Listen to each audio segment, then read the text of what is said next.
the festival of the full moon, when Lakshmi is worshipped.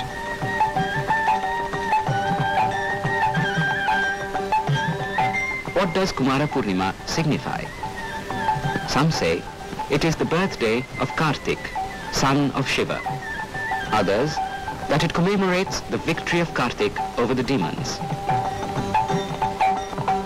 Still others, that it is the day for young maidens to pray for a happy married life, for a husband as brave as Kartik.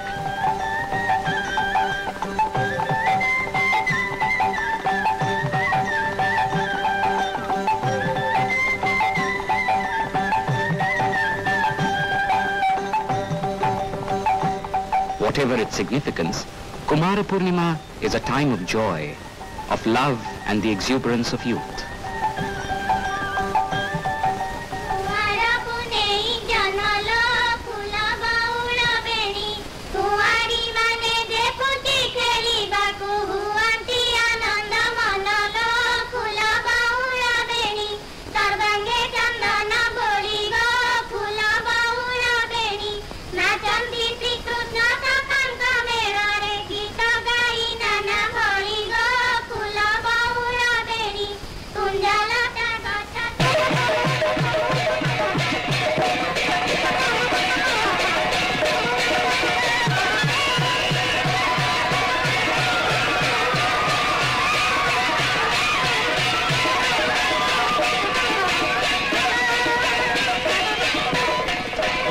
मत न हेले मु एई नैवेद्यर तंटी टिपी मारिबी। हां मारले देखे तुमे मत टिपरे भगवान तुमे जीव उपाड़ देबे। कौन पहिलो हराम जादा